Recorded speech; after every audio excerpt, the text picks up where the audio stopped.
வணக்கம் நண்பர்களே. எனது பெயர் சொர்ணராஜ். பிரிவு அலுவலர் ஓய்வு, தலைமைச் செயலகம்.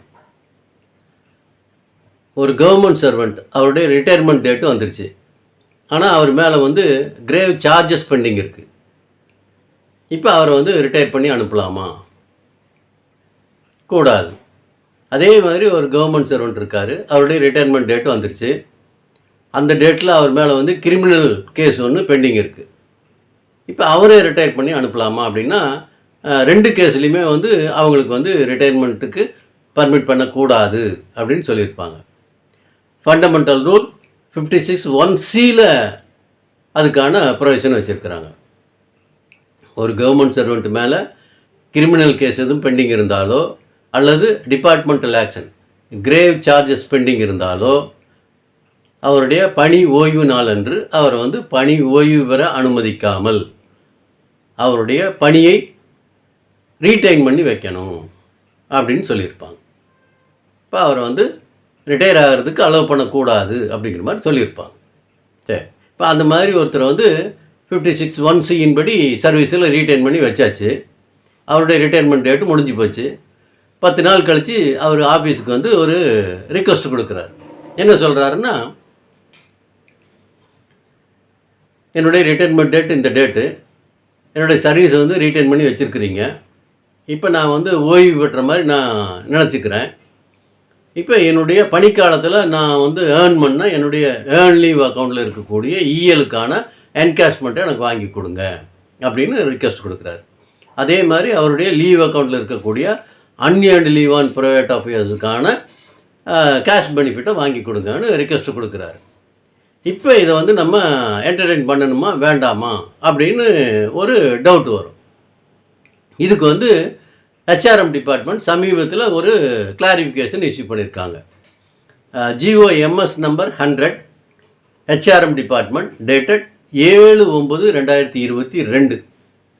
அந்த ஜிஓவில் என்ன சொல்லியிருக்காங்கன்னா, ஃபண்டமெண்டல் ரூல் 56(1)(c) படி ஒரு கவர்மெண்ட் சர்வெண்ட்டோட சர்வீஸை ரீடைன் பண்ணப்பட்ட நேர்வுகளில் அவங்களுக்கான லீவ் என்கேஷ்மெண்ட் பெனிஃபிட்டை வாங்கி கொடுக்கக்கூடாது அப்படின்னு சொல்லியிருப்பாங்க.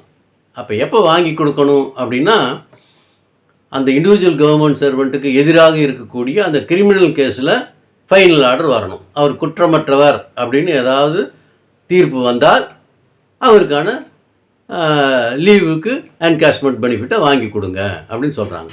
இப்போ அந்த மாதிரியான சூழ்நிலையில் அவர் ஏற்கனவே நீங்கள் சஸ்பெண்ட் பண்ணியிருந்தீங்க அப்படின்னு சொன்னால், அந்த சஸ்பென்ஷன் பீரியடெல்லாம் ரெகுலேட் பண்ணதுக்கு அப்புறம் அவருக்கு இந்த லீவ் என்கேஷ்மெண்ட்டை வாங்கி கொடுங்கன்னு சொல்லியிருப்பாங்க.